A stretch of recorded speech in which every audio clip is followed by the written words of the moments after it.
Times newspaper, and it's saying Middle East crisis, choose dialogue over violence. President Mahama appeals at Easter service.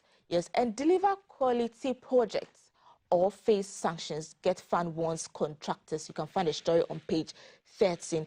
And Zimbabwean president holds ACARP after Zoom Lion Group, yes, sign MO. You can find a story too on page 12 of the Ghanaian Times newspaper. The Daily Graphic newspaper this morning is saying Easter goes developmental, region takes back seat as tourism and community promotion brands take over. And President Mnangagwa visits Accra compost and recycling plant. And I will improve road network to ease traffic in Kwewu. President Mahama is saying that over there. You can find a story on page 3. The Daily Guide newspaper this morning is saying big push benefits side checks. President Mahama is saying that over there. You can get the paper. It's on page 3 of the Daily Guide newspaper to get more insight. And minority Islam's government over poor business policies. They were speaking at the Kwewu Business Forum. And Kwewu Business from BOG Governor highlights policy trade-off and deliver value or face sanctions, get fund to contractors. So this is some other news stories in the Daily Guide.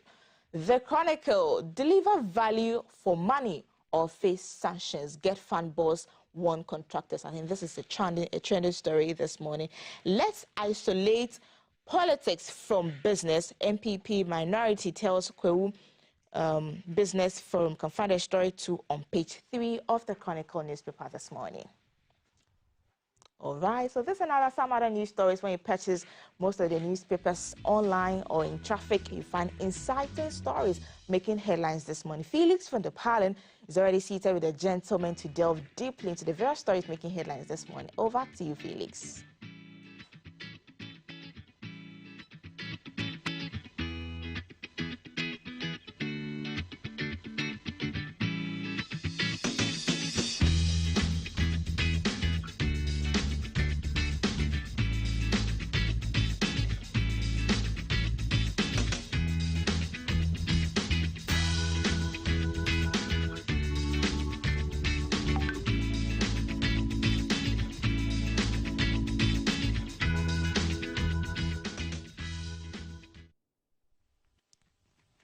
Good morning. Once again, it's another edition of Headlines here on GTV Breakfast Show. I am Kweku van der Palen, certainly your Felix. Pleasure coming your way again. And as usual, we discuss major stories making headlines. The Accra Metropolitan Assembly has confirmed that trading will permanently banned on the rehabilitated Kanishi Footbridge after 6 to 9 months of works. We're taking a look at this story this morning.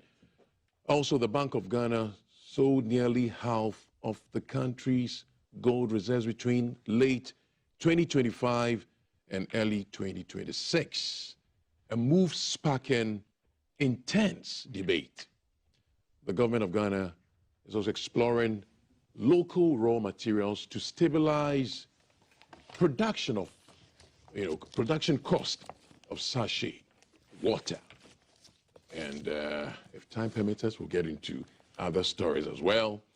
But I've been joined in the studios by the former CEO of GIFEC and also former NCA Deputy Director General, NPP. He's good at communications as well. Mr. Prince Sefa, good morning. Good to see you. Good morning. Good morning to all the viewers. It's good to be back. Happy Easter. Wonderful. Some are still celebrating, you know. Yes. You sound alive. Thank you. Thank you. Also, on my extreme left, I have Communications Director, Spokesperson, United Party, UP, Solomon Owusu. Good to see you, Solomon. Good to be here, Kwaku, and good morning to your cherished viewers. And I think we are still in the Easter mood. Happy Easter to all those that are Christians. Okay. That are Christians, very important, because it's Christ that died to save them. So if you are not a Christian, you must find another occasion to be celebrating and not to be. But we join others in celebrating theirs. So How others are can you also find welcome. something that you are not part of? You are We not join part. others to celebrate theirs. It's for Christians. Christians are celebrating. All right. Okay, so let's go straight into round one.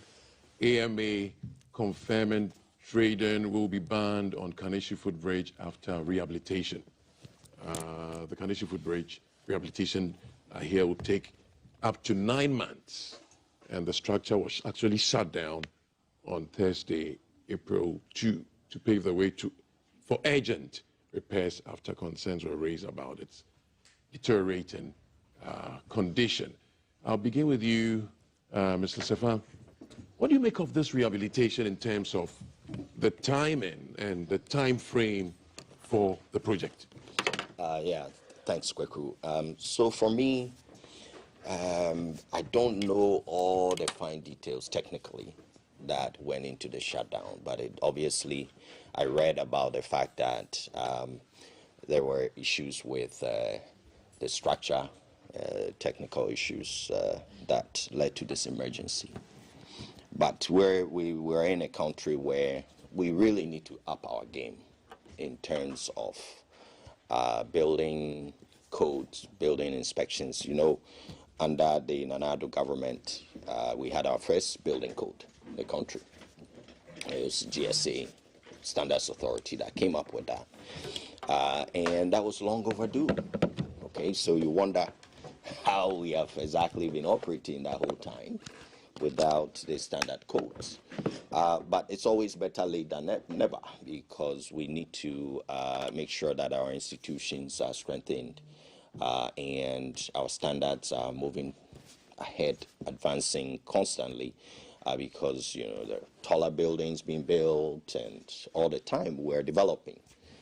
And so we have to up our game in terms of our institutional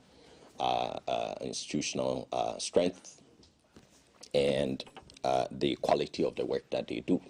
Okay, so it was late, but we had that. Then the question is, how are we doing the enforcement?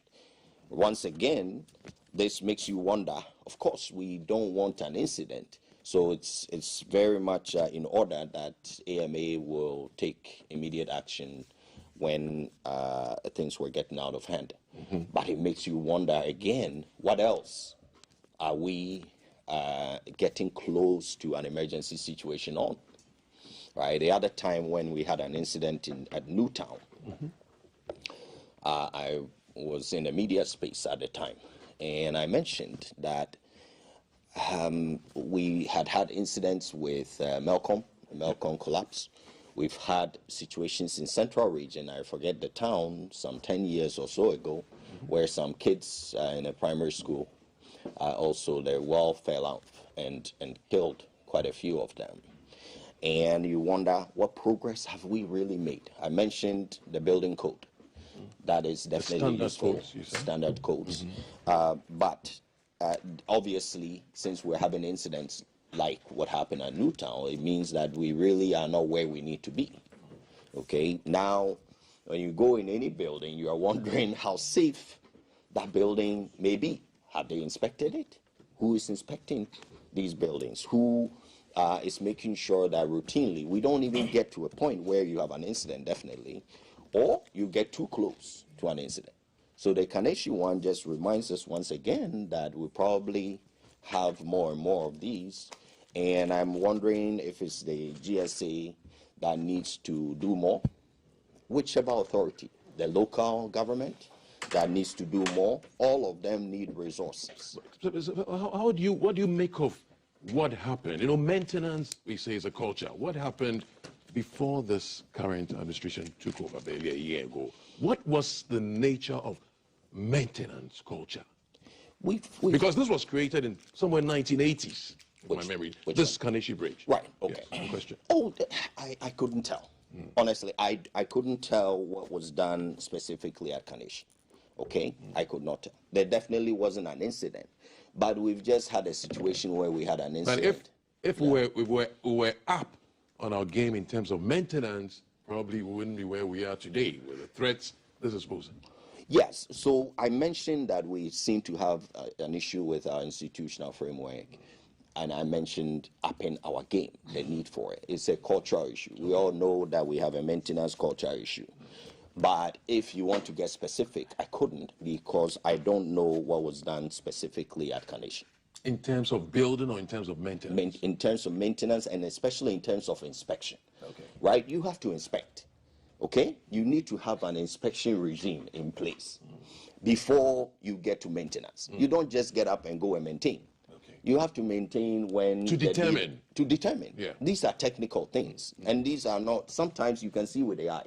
But if you start seeing with the eye, it's not a good sign. It's tricky. It probably You means could be that... misled. You could be I've misled. seen some signs over at the motorway under the Ashaman overhead a few years ago, about 3-4 years ago, and debris started coming down, and they ended up doing emergency maintenance and all that. You don't want to be seeing even that. Okay.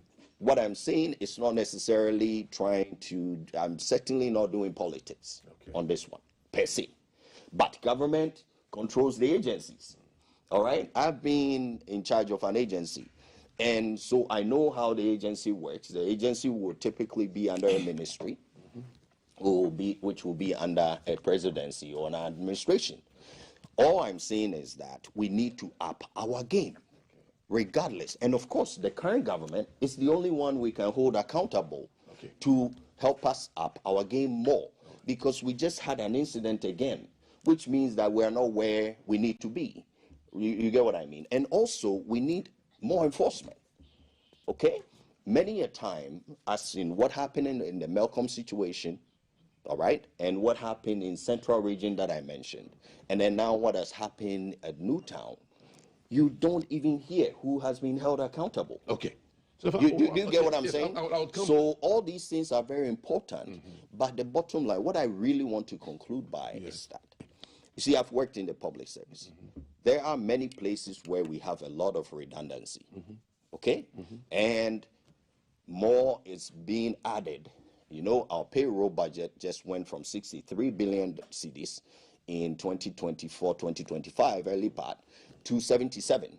And then for this current budget in 2026, it's now at 91 billion cedis, okay, which is getting closer and closer to half of our budget, okay, in terms of expenditure.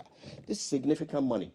All I'm trying to say is that there are places that I can imagine, such as the GSA, which we need to up its game, because this is about all of our safety. I'll come back to you. Sorry, so I'll just end here. All I'm saying is that if GSA needs a lot more people, let's put them there. Let's not just put people, job for the boys, put them in agencies where they are not needed.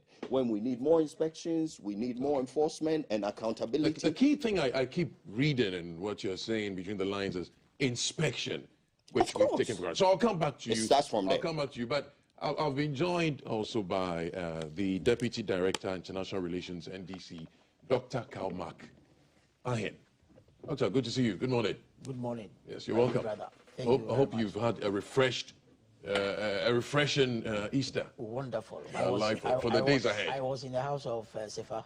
Oh, really?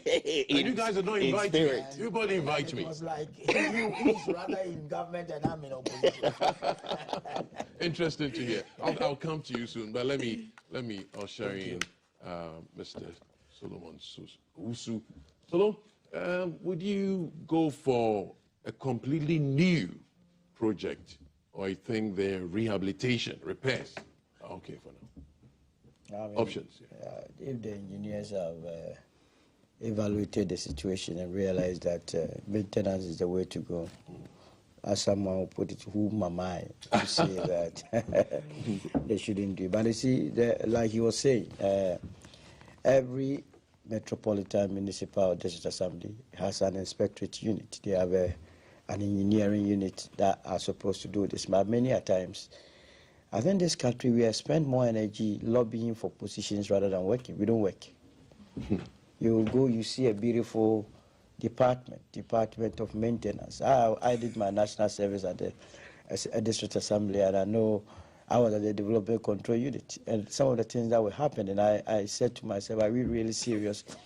That people will come, they know very well that they want to place a container in an area that is not supposed to have a container. They come with their chiefs, they come with their pastors, they come with their political godfathers and say that, look, because I'm a member of your political party, I must be allowed to do something that is wrong. When you don't qualify. I find it very interesting. And sometimes the politicians, we also yield in because we won't vote. And I ask myself, what is power without control? The power that you are being given is to be used to better the loss of the people. If where the person is going to place, say, the container, will not help the larger community, and you have been put in charge to stop those things, why do you allow it? The statement coming from the AMA is needless, to say the least, that after maintenance, you are not going to allow traders to be trading there. What is the name of the place? It's not footbridge. Did he say trading bridge? Why must you come and tell us? You clear all of them. That's why you don't need, you see, with this country, we pamper impunity. Then criminals also find their way. That place, a lot of people have lost mobile phones and their monies on that bridge. Pickpockets here and there. And it's been ongoing. I live at North Kadeshi. And so I don't need the AMA to be coming to tell us. This announcement that you have given, I can tell you that by now, those that have been training there, they will go and see the constituency chairman for Kakwe South. They will go and see people that they do in government to pile pressure on the mayor. Mayor is one. Look, if there was any mayor in Accra that I really loved, had to do with Abojise, what's the name? Oko Vanderpoel. Okay. I keep saying it, that when Oko Vanderpoel was removing those that were selling ships, have you been, you are around North Kadeshi, you have been using the Aveno area. I use everywhere. The stench. How can we be selling sheep right in the middle of the city? Sheep and goats. As if we are living in the Stone Age. Every day people see it. So but nobody wants to act. From the statement you are making, right from construction through inspection, Yes. maintenance, and supervision, you think that people who are doing it are not qualified? They are qualified, but they are not working. You see, there is a difference between you qualifying as a journalist, as a host, and not doing what you have been paid to do. You understand? When you ask the engineers, I have encountered a lot of engineers that who will tell you that, look, we want to work by the politician, but I say, then you are not being professional. Provide the solutions. Let the politician say, I won't use it, so that tomorrow you refer the politician back to your report.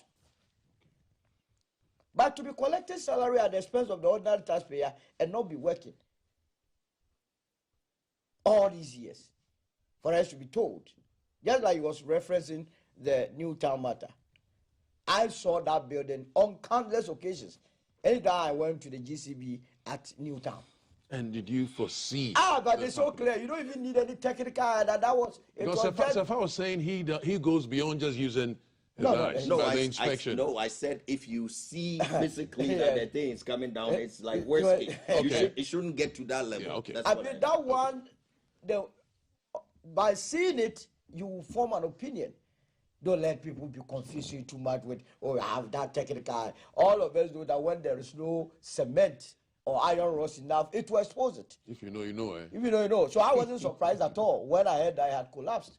And it too collapsed. I keep saying, if people do not do the right, like those that build on waterways, when it rains and it floods them, I don't sympathize with them. But you knew it. Water will find its way. You don't sympathize with those who also probably don't have a clue and fell victims. You don't have a clue? Yeah. Or ignorance not excuse. You see, nature, if human beings decide not to do what is right, nature will correct the imbalances, the inefficiencies in the system. And when nature is teaching you, it's a very tough. Yeah, it has to. Yeah. So nature will teach us for our folly. You understand? This bridge, if they decide not to work on it, I'm telling you, it will cave in one day. So for doing the right thing, it will avert any catastrophic situation that might have happened. So kudos. But what I'm saying is that it is not for the AM to come and tell us that they will not allow traders because they ought not to be there in the first place. How many times haven't we expended money clearing people from Tudu? Successive governments, we have spent millions of Ghana cedis to clear them off. Within 2 months, 3 months, they are back. It shows you the weaknesses in the system. And to say that you are going to clear them also means, as an assembly, it is your responsibility to find them where to do business. Okay, we'll come to that. We'll come to that. But the end and tail of what you're saying is that if it's a rehabilitation that we are going for, it means that this is where the inspection and the process have taken us through. So you're okay? I guess okay, so. okay. I guess so. Dr. Carl, Yeah. you heard Solo, some of the things he said. He feels that the AMA shouldn't even come out with that utterance that nobody be allowed to trade on that. So there are concerns on enforcement, and also there are concerns on what the bridge has become today, the threat. I've actually also, inspected it. I've seen it. I've gone through it to see. It looks a bit hazardous, and lives are at stake. What is the way forward? What has been happening? Absolutely. I think that is exactly what my brother Sifa just said. You see, we must look at these issues not from the partisan point of view, and we must look at it from purely governance point of view. What is happening? Yes, we don't look at it as a partisan, but we look back to see where we fell short and learn, and then move on. I believe in that also. See, the district assemblies, the metropolitan setup, the municipal, the district assemblies, and whatever, I think that they are responsible for all these works, as my brother Sefa said, right? And we have the inspectorate division, we have the engineering. If you go to the district assembly, we have the planning sections and whatever. Like all these happenings with the Malcolm issue, what has happened in the central region, and recently what happened at Nima. And let us be very, very straightforward and frank with this. You see, I believe that the district chief executive officers are those that must be held responsible. And when such situations occur, outrightly, the president should sack them. Outright. Look, my brother also just said that, and you were trying to defend those who get themselves or find themselves into it on the waterway and whatever. Example. Those who are planning officers I wasn't defending them as such. No. Yeah, it wasn't a defense. Yeah, okay. So that I'm not, Good. misconstrued. Okay. Exactly. Because you said that an excuse, ignorance is not exactly. Yeah. But sometimes those who go and buy land from these people don't know exactly whether they are getting it from waterlogged areas, and so they don't have any knowledge about it. But the question is, for anyone in this country to build any house, the person first must get a permit from the planning officers at the district assemblies. Legally. Are you with me? Yes. But our district assemblies, municipal, setups and whatever has become, now I'm the district chief executive officer. All is about contracts. All is about contract. How many contracts my district is going to get, and who are going to get contract. They don't focus, they don't ensure that their respective departments do what is expected of them as enshrined in our constitution when it comes to the Local Government Act and the decentralization provisions. In marketing, they call something the WIFM. What is a net for me? And it applies in so many fields. So then it is true, or is it true that it's just about what is a net for me, the entitlement, and not execution?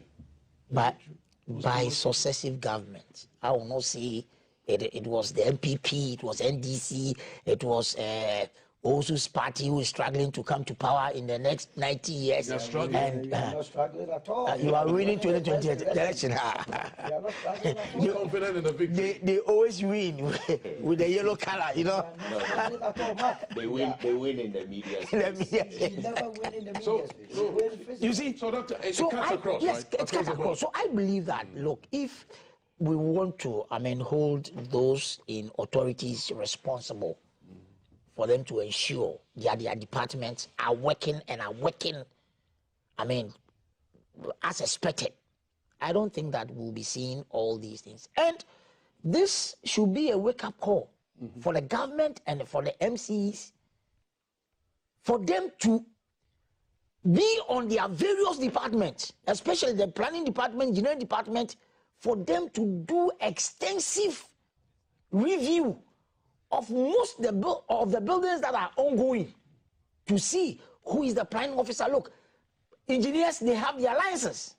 Are you with me? Yes, Doctor. So if there are laws that a building collapses, Accountable. that engineer must be accountable. When we are able to, We've lost lives exactly, already, now. when we are able to put in place all these measures, I don't think that early morning like this, we'll be coming to discuss, things that must be done by individuals who are being paid with the taxpayers' money. So I think that it's a question of, enforcing the law, Okay. and ensuring that, those responsible are also Live up to expectations. live up to expectation. How about you, Sefa? Yeah. So, any empathy for the traders who would want to be on the bridge, because like they say, you can't throw the bath water, baby with the bath water. baby in the bath water. What's your... Yeah, I definitely have empathy. All right, and that's just me, because we all know our situation, the economic situation. We're not there yet. Lots of unemployment. So I'm not going to sit and belittle in any way or be lacking in empathy for those that need to eke out a living. But that said, safety has to be number one. Number one. Priority. Okay, yeah, and if anything will, I understand there's the issue of beautification and all of that, and keeping things quaint for everyone beautifully, and the city beautiful, and that's fine. But at a minimum, we have to ensure that nothing compromises safety. Okay, so as my colleague said, my brothers and colleagues, we just need to make sure that the enforcement, I think at this point, okay, I already mentioned that, are we placing people in the public services in the right place? Okay, not too long ago, I was talking to a brother of mine, and we're looking at some trash everywhere, and say, people want jobs in the offices and all that. It's all good. I don't begrudge anybody, but look at this place.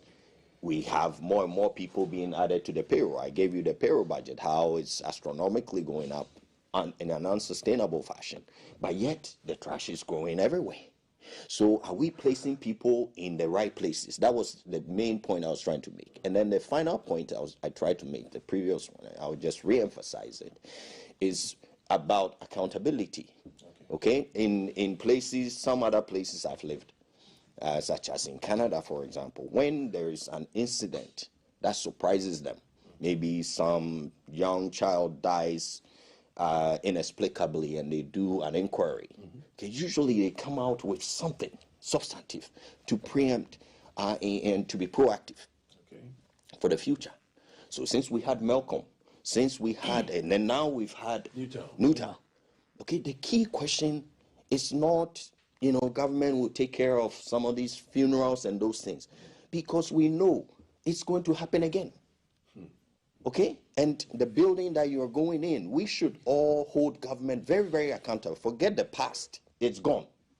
But going forward, what is more important is, what is the current government, which is the government responsible and in power, what are they going to give us substantively, so that from now on, all right, we can build on it. Okay, so those people who go in, they said that sometimes they go and then they may take bribes. Okay, if bribe has become the issue, why don't we maybe up the law so that the next time, maybe your license is at risk. Maybe the next time you yourself will be heading to jail if it turns out that you were supposed to know and you didn't know and you didn't do your job. Then maybe when he goes in, he gets that bribe. He will think a lot more about it because he knows what will happen if that thing goes down. Do you get what I mean? Yes. We can't continue like this because you're going to be, maybe even if the church that you go to is relatively safe, it looks like it's been well built and all that, you feel you're safe, all right? Next day, somebody may invite you to some church somewhere. You don't know if it's been inspected or not. You understand? Yes. So the onus should be more on the responsible agencies. I want to look at it more from that perspective before I even look at the individuals. Prince, we always pray that some of these authentic, vulnerable things you're putting across do not become talk shops. Because I'm sure we've spoken this way 10 years before we got here. These things have been said, and here we are talking about it again. But I think it's probably because we are not holding ultimately, it's the politicians you probably can do something about. As for the bureaucrats and all that, you don't hire them, you don't fire them, you don't do anything. At least politicians, you get to vote. So let's start from there. Okay. Let's make these things, right? It's about expectations. And I can tell you that in certain societies, all right, such as some of the advanced democracies, if something like this happened, the people, the pressure that is going to come. To roll and all kinds of things. Yes, you have no choice. But here, it's almost like we ourselves, our mindset and our expectations haven't advanced enough. So these things will happen. Then we'll go another few years without any concrete action. So the president by now and the government should be coming up with concrete steps that should satisfy us. Otherwise, it should be a serious campaign issue for the next election. Okay, urgency there. So I know there's a lot on your mind, but plus, because you were very strong on don't even come and say traders will not be on the bridge. Of course. But what options can we suggest? Because there are people who also must earn a living. We can't just write them off. We must make room if we should clear them. So, what suggestions? I mean, it's the Assembly's responsibility to create markets. Yeah. They have to do that. And I can tell you, in Greater Accra, there are markets. The problem we have, I don't know who is giving that false narrative that unless you sell by the roadside, nobody is going to buy. And I keep making the argument now that those onion sellers who are at Agbogbloshie, who have been sent to, closer to Winneba, are people not going there to buy? Potting, yes. And sometimes you go to places like Accra and you see a Gary seller hiding somewhere in the corner. You will get your market. She gets her clients. I, for instance, do not understand why in this day and age, Abossey is still where it is. Yeah. By now they would have been relocated. If you travel to advanced countries that everyone yearns to go, they are outskirts. Because if you need a part, you will go. What they are trading is more or less what we call in economy inelastic demand. If your car is spoiled and you need a part, and you know that you can only get it at Finya, wouldn't you go there? So we have to stamp our authority. Again, if you go into the various district assemblies.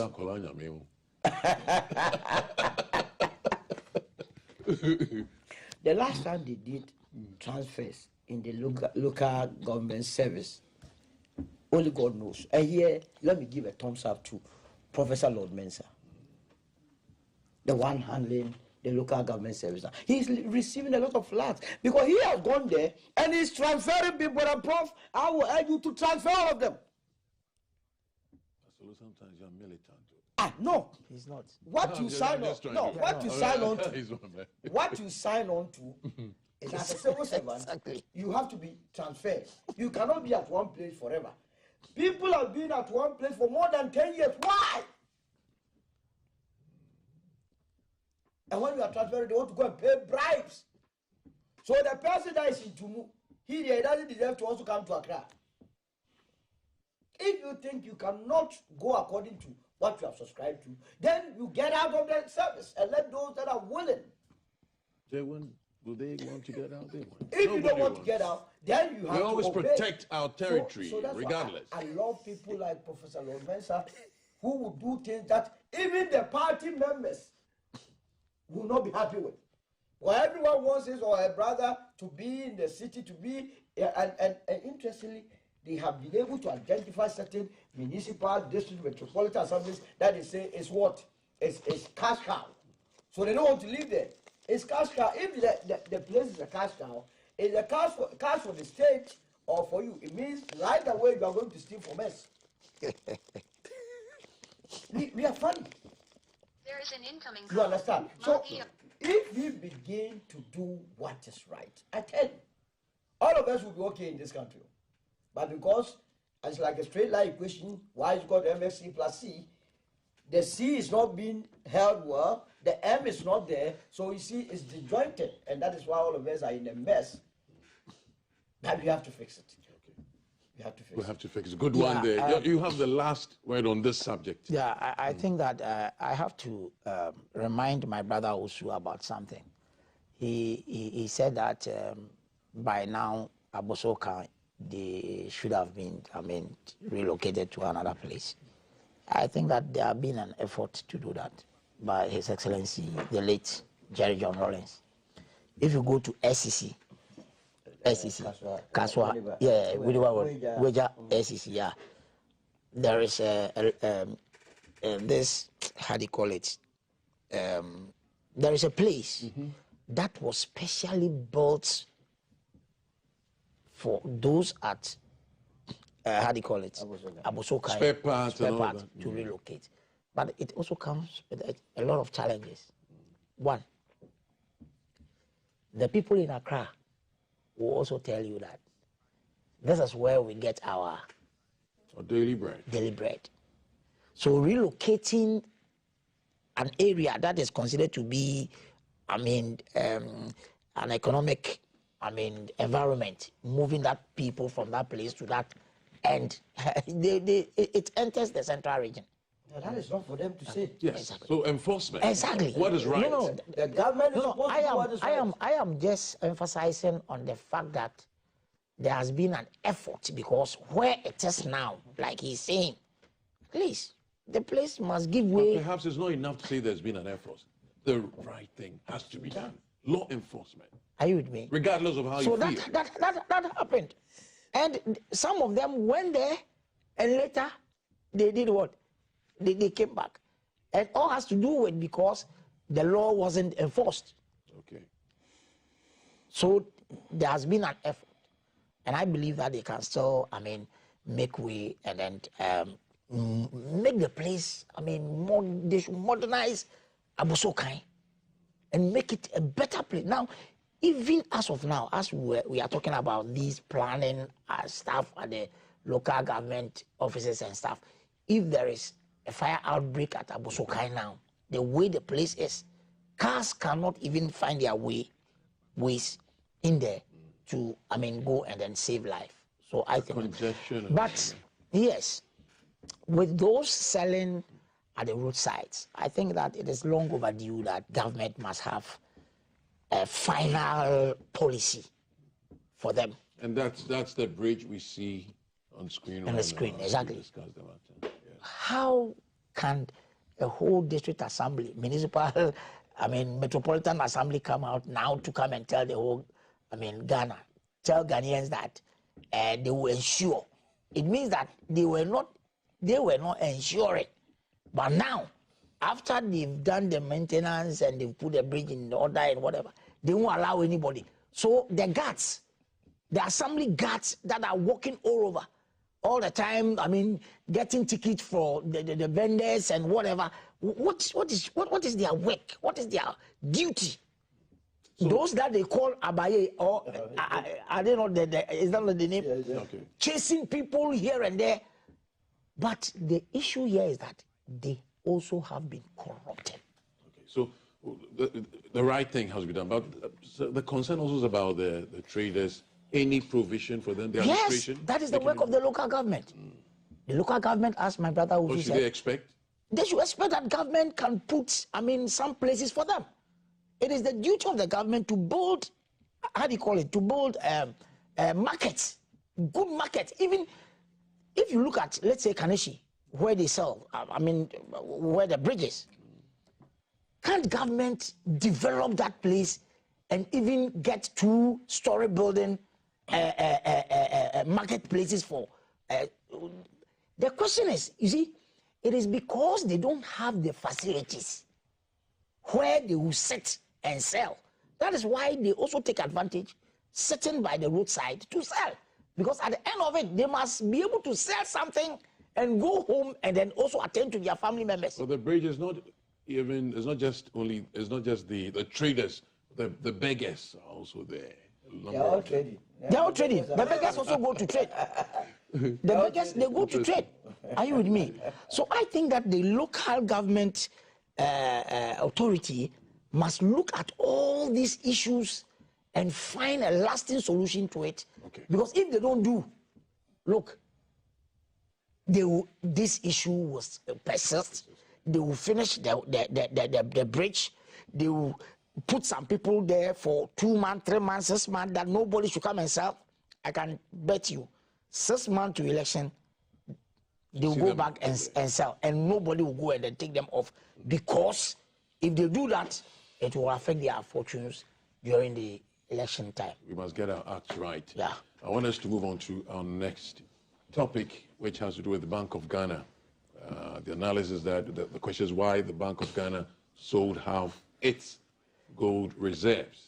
But sorry, before we move on to the Bank of Ghana issue, I just wanted to correct something that my brother Asifa said. You know, I don't really understand my good brothers from the other side. Which one was it? Quickly. We sit here, you talk about, look at the unemployment, and you come back to we have employed, and you are saying that you are employing to sectors that are not necessary. What do you want us to do? Well, I really don't understand, my brother. No, but Doc, that's exactly what I want you to do. Are you getting me right? I am saying that you cannot decide where our people should be employed. But if you are making a comment that, oh, we lack engineers and then planners, that is why probably these issues are happening in Ghana, fair enough. But we are employing. As you are accusing us that, oh, you have come over 1 year, the unemployment youth association is growing, and we don't know what you are doing. My brother, we are employing. Whether the budget, this thing has moved from 67,000 to 91,000, all that I want to say is that we are employing. And the economy, if you look at the economic indicators now, Doc, it looks good. Let's not go there. It looks good.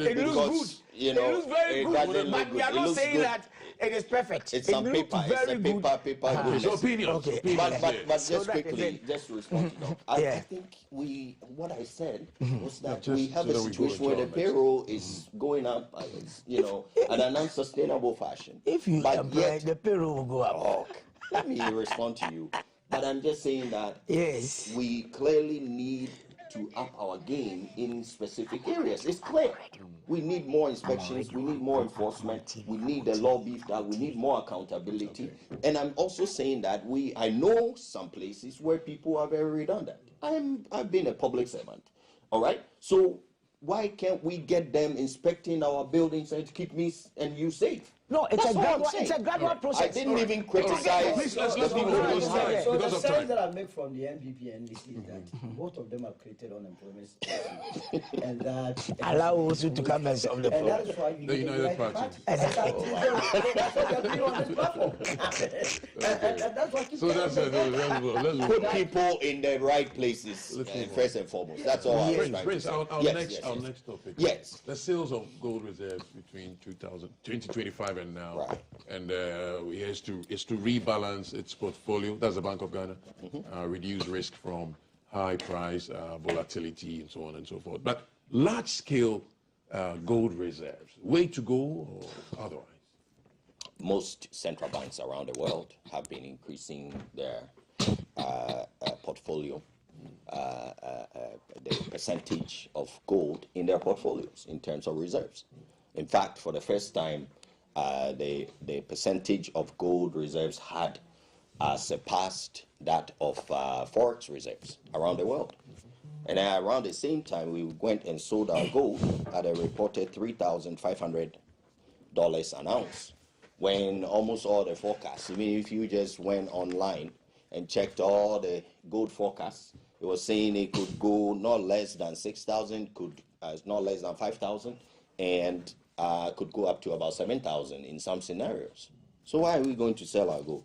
This is one of the first reasons why this government must not get a second term. It's the first reason, number one, because they refuse to even allow an investigation as to who they sold this gold to. And I can assure Ghanaians, as of now, the only way until they relent and allow for this investigation to happen, the only way to get to the bottom of this very important issue is to change the government, because they are not going to allow for an investigation. They already voted against allowing this investigative committee to be But formed. if there's economic pressure, we need liquidation. I This could said, lead to that. what are they hiding? What are they hiding? Why can't you just allow us to know who you sold our gold to? What to be that? And the government cannot continue, okay? But is that more important than the rationale? Well, what the first thing is, you sold half of our gold reserves, and you say that you are not, even if I heard some MPs saying that the way they framed the question in Parliament, Massa, even if the question wasn't framed properly, you yourself should say, I have nothing to hide. So let's look at it. Here's the people with who we sold the gold to, because Ghana is already on track to lose about $1.2 billion. The lowest estimation is we're losing $800 million. That's serious money. And if this thing, there's any sweetheart deal as suspected, okay, where this gold was sold at a very sweetheart deal of $3,500 an ounce, we need to know who is the sweetheart of Ghana, who is more sweetheart than the people of Ghana, who are on track to lose $1.2 billion. You know, there's been talk about Cathedral, and we spent 300 million cedis and so on in a pit, and there were PDF. People went to for photo ops. They said they were going to swim in a pool and all that. 300 million. It's money. It's good money. But we're talking 1.2. That's the average. Some estimates have it more. Some have it at $800 million. You know what this can do? It can even solve all these cocoa farmers that are suffering. Could solve their problems. And we're here, and you don't even want to tell us who this gold has been sold to? That's number one. And until they relent and lay bare, they must be changed so that a government can tell all Ghanaians where our gold reserves were sold to. That's the first thing. Remember, when President Kufuor in 2008, his term was coming to an end, one of the biggest scandals, so to speak, cloud that was raised about President Kufuor was that he had sold our gold. At that time, that would have been about 8-point-something tons of gold, because that's all we had since the 60s when we stopped our gold purchasing program until it was restarted in 2021 or so. So 9 billion, the man didn't even sell it, but you know, the propaganda was so strong that President Kufuor had sold our gold, and it affected the elections. Later on, people, when they went for vetting, had to apologize. They said it was political talk, just like that. And here's a case where 18 tons of gold have actually been sold. And don't you think you are also making propaganda? Well, Doc, I am making my points. Okay, so you know, when it's your time, you want to do propaganda. That's up to you. I believe I'm making substantive points. So I want to move on. So we had about our 9 tons of gold that we had up until Nana Addo's government increased to about 31. Okay, which was then increased to about 36 by this current government. Then they sold half.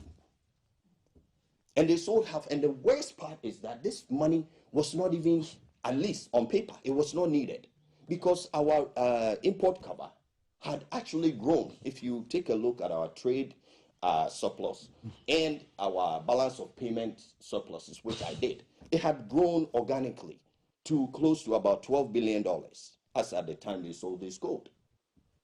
Okay, it went from 8 billion, which was what was bequeathed by the previous government. It had increased to about 11 to 12. So why did they sell it? What was the rationale? There's no real justification. They said that they were rebalancing. Around the time that this issue came up, I was right here in this studio, and it just hit me because they said they're rebalancing and they've looked at their peers and they benchmarked and all that. None of these things at that time I wasn't sure, so I needed more information. So I couldn't say too much that day. I remember very well. But as of now, we know that the import cover was adequate. There was no rush. Almost all the central banks are going in the opposite direction. Ghana is one of the few countries in the whole world that rather depleted our gold reserves to increase our forest cover. And then they went to parliament to pass a law so that they can buy more gold. Now at, in some cases, $5,000 at a higher price. I mean, the whole thing doesn't make sense. So very suspicious. So you're questioning the justification and all that. The biggest scandal in our history. They need to tell us who they've sold our gold to. Hello, prudent or the desperate move in your estimation?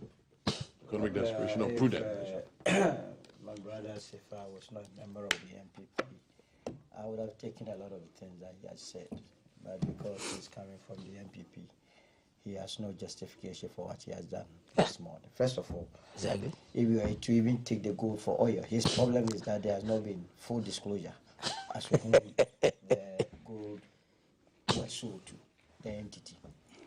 But he should have been reminded that, or his own government's activities should have guided him to situate the conversation in the right state. So you think he hadn't cleared the web from I mean, the gold for oil, from his wardrobe? as we speak, if I were to ask him, whom did we sell the gold to, or whom did we exchange the gold to take oil in exchange, I will struggle the whole day. He will struggle the whole day. Because some of us back then asked these questions that we never got answers. Again, I believe that what they did was right. Because see, if you take our international reserves position includes the gold reserve. So if you hear Ghana has 15-month or 5-month import cover, it includes gold, the value that has been placed on gold. Remember, gold price is not static. So if they tell you we have 13.8 billion in reserves, the moment gold prices reduces, it reduces your international reserves. Now, he himself has given us an indication, and I'm very happy he said forecast. Forecasts are not actuals, for Christ's sake. They are projections. Projections, all things being equal, underpinning it, and all things have never been equal, and it shows in the current figures that we are getting from the international market. Gold prices peaked in January of this year up to 5,600, contrary to the forecast that he was receiving that it could go up to 8,000. It did not reach there. As of April 2nd, gold prices are hovering around 4,605, meaning there is a sharp decline. And we don't buy gold for tourism or cosmetic sake. You buy it and put it there so that you will sell it when you feel that there is pricing in there. So the first question you must ask yourself is whether or not at the price that they sold, the country made some gains. That is it. If the answer is in the positive, then it means they took the right decision. Because we are not soothsayers, we don't know what will happen tomorrow. You take precautionary decisions. So we are told by the Bank of Ghana, and here I'm doing pure, I'm putting on my economic cap and not political thinking cap. So that if they make gains, then you go back into the Constitution. Every government is guided by this Constitution as far as the government. You go to Article 1832. What does it say? Article 1832, the Bank of Ghana shall promote and maintain the stability of the currency of Ghana and direct and regulate the currency system in the interest of the economic progress of Ghana. So you have to say whether or not by their actions, the inactions of Bank of Ghana, our currency was stabilized. Look, nobody can deny the fact that the dollar to the cedi has relatively been stable. So if by selling this gold, our currency has been stabilized. It means the Bank of Ghana has been able to perform its mandate enshrined in the 1992 Constitution and Article 183. And why would I, as a citizen of this country, not be in line with such a policy? Now, our brothers do not cease to amaze some of us. My brother Sefa left office about 13 months ago. I have been in opposition for a long time. It is better they come and learn how to be in opposition. All right. Because it's a long road in Zion. They will definitely leave power because they cannot be in power. But the alternative can never be this business of man pass man. NPP give to NDC, NDC give to NPP, and we are still where we are. We will resist it with the last bloodiness. United Party. That the Ghanaian must begin to think outside the box. It is the reason why Article 42 is so clear that the Electoral Commission is supposed to register people of sound mind. Let's bring Dr. Brown. Why are you bringing him? If you're able to. Yeah, I You think. didn't let me land safely. Let him go. Where you stand? I think that. I You think know that. what? Let me give Sola a few seconds to do your London. Well, I'm not there. And you want to show? Okay, Solo.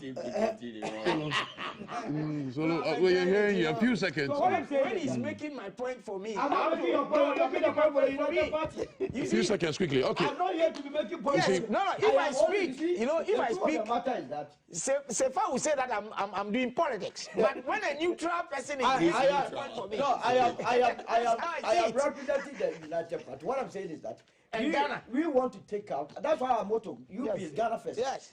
We want to let politics be a decent one. We want to take out a lot of propaganda, Exactly. so that we face the issues head on. All right. And So, Dr. Okay, Carl, I wanted your thoughts on your Ghana round. Yes, I actually. think that my brother also made all the points, and it's clear. You see, in our local adage, as they say, the Eda when so and sana why they where you will be there. And I was surprised when my brother Sefa was making all these submission about we want to know the person that bought that and what. I don't think that is there. If you want to know things under your government, we will go back and be talking about PDS and be talking about a whole lot of things that your government did. And when you were leaving office, you should be able to tell us the debts that you left behind. Because of time, I wanted to find out from you, selling almost half of gold reserves, how it aligns with, the Ghana Accelerated National Reserve Acquisition Policy. Yeah. How it aligns with an increase in gold holdings. Yes, but as my brother also said, it's for a purpose that we buy gold and then reserve it. It is not for the purposes of Father Christmas. It is not for the purposes of the Egyptian mummy that is kept or whatever. Per what my brother read from the Constitution, the Bank of Ghana always does things in accordance with our Constitution and the powers that has been, bestowed on them to act at any time that will ensure that whatever decision that they take is in line with what has been established in the Constitution. Right? When the past government was leaving power, how was our currency against the foreign currencies? And since NDC government took over the reins of governance, till today, look, we were in this country when the government then was telling us that prices of goods and commodities and the currency is out of hand because of the Russia and what? And the Ukraine war. Are you with me? But now we are talking about issues that is clear to everybody in this country when it comes to the strain of what? Hormuz.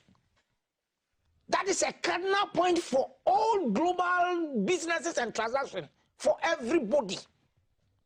All countries, that is where every vessel that comes in to trade with any other country, that is where it goes. So Ghana government may have the audacity, may have the right to even say that because of that, there are challenges. Have you seen the dollar, where it is now? It is a positive and it is a very constructive policy by the Bank of Ghana to ensure that whatever that they will do, per what my brother also read from the Constitution, will give the citizens of this country who thought that it was wise to sell some of our reserves in order to cushion and ensure that there is economic stability. I think that in their minds, that is what they had to do at that time, and that is why they did that. There have been numerous engagement with the good people of Ghana on the floor of Parliament. The Governor of Bank of Ghana has explained this. The Finance Minister has been explaining this. The Gold Board CEO have been explaining this on Newsfile and whatever. It is clear why that decision was taken. But you know, if it is not you, you pretend. That is why the MPP continue to hit, and they are not, in line with our established rules and regulations. They've forgotten. Now chasing us to tell us that they want to know those who bought the gold. And you were asking him a question. Is that more important than the purpose for which that reserve was sold? But he has the right to also know. Wrong with gold for oil, please tell us. Wrong with gold for oil, please tell us. Don't be coming on GTV to be asking those questions. Just tell us what it is that was done wrong. It's not for me to say this that was done wrong. It's not for me to say so, because you have all the power. And then I think Solomon also made a point that our reserves include Quickly, the gold. Our reserves include Quickly, the gold. so we move on to our final topic. Quickly, yeah. That our reserves Move on to our final topic. Quickly, yeah. that our reserves include gold. No, I said import cover include gold. No, I said import cover. That's our forex reserves. It was separate, and I gave the number. That's our forex reserves. It was separate, and I gave the numbers. I've looked at these. And every one of us can go and check. Please, I'm saying that our import cover, our forex reserves, I gave our import cover, our forex reserves. I gave the amount. It was the amount. It was actually us at that time. It was around 4 months of import cover. One of our highest, above what the IMF had even the threshold that they had set for us. And I told you, I gave a number. I said it was about 11 billion to 12 billion. As at the time, no, it does not include the gold. Please, I said, you have to show it to me. But I've looked at, you are not telling me. Asking that you show. I'm saying that. I'm not going to show you that. Well, because Then I have all this information. I've had a whole lecture done by the IERPP. You are not providing us with But the that point is information that now. every Sorry, reserve done by the You are IERPP. not providing us But with the that point is information that now. every Sorry. reserve includes your gold. Please, I said our import cover. Let me repeat. Yes. And that is our forex reserves. Was around 11 to 12 billion dollars before the gold was sold, for which we got about 2.6 billion dollars to add to the import cover. Why are they saying that they sold Okay. the gold. Can I finish? Okay, I please. said they sold the gold to add to the import cover. If it was the same thing, why would they say that they have added to the import cover? So I've made my point.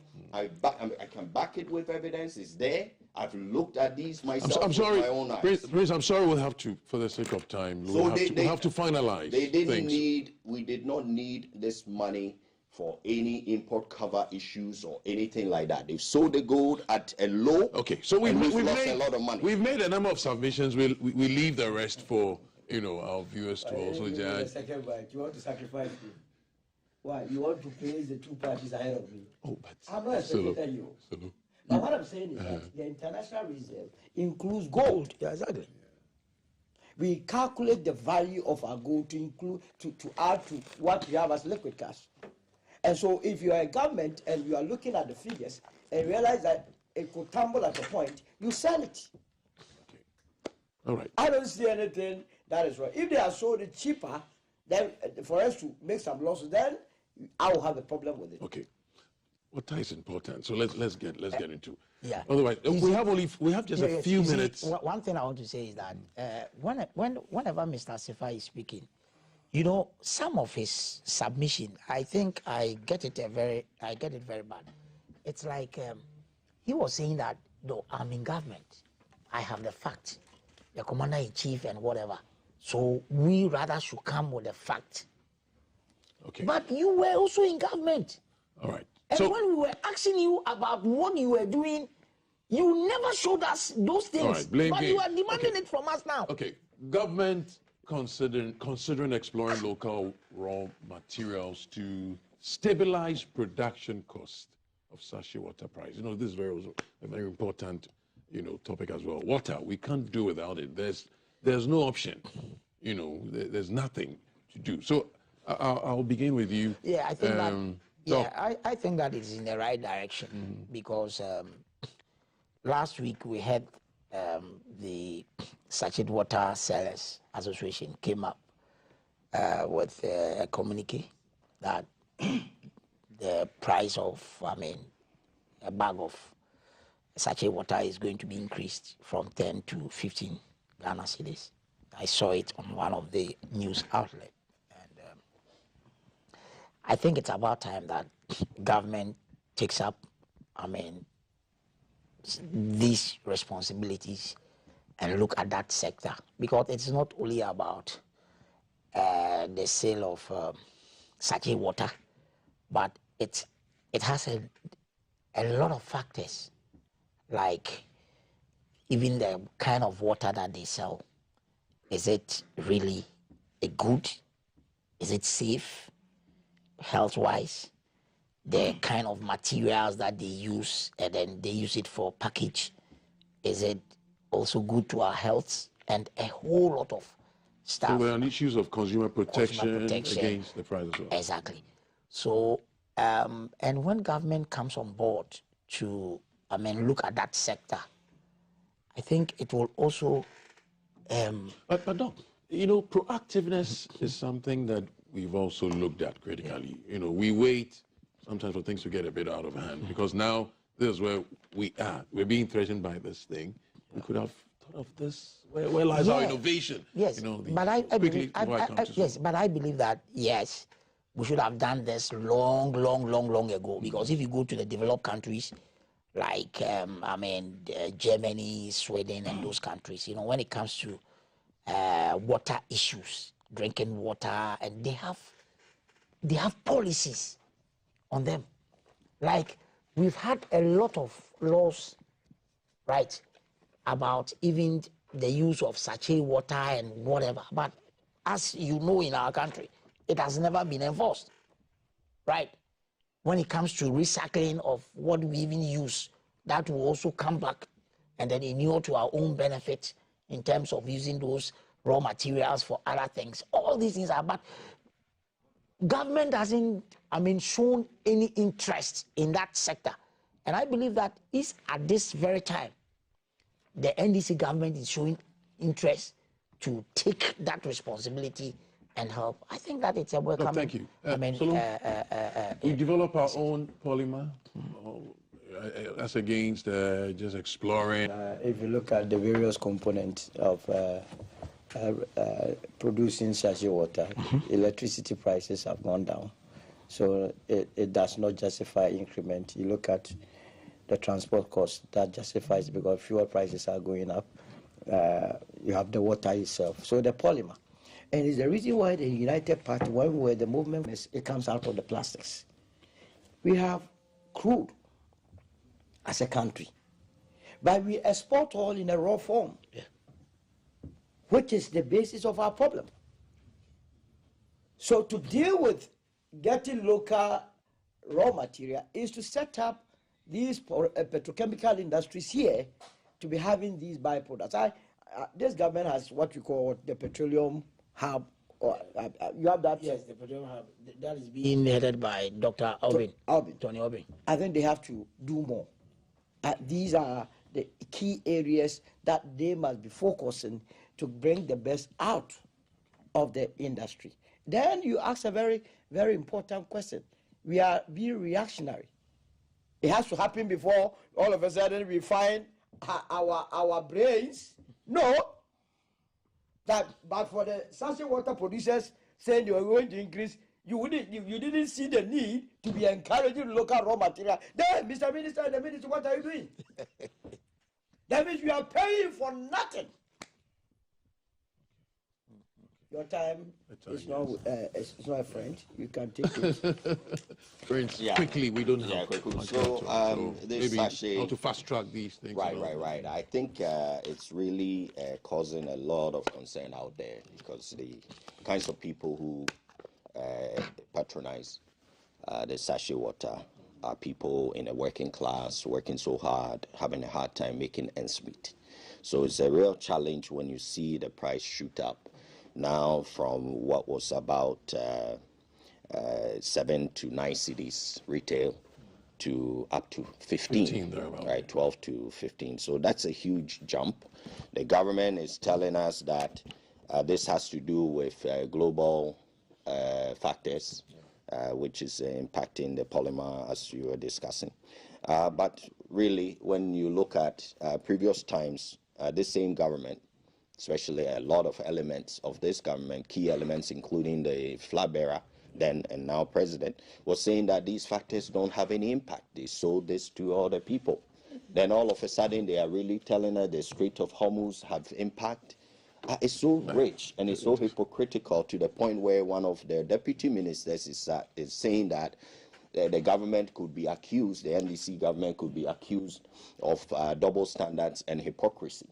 But at least they don't want to be accused of corruption and all that. So these things are happening. It's just all this hypocrisy that they themselves have accepted.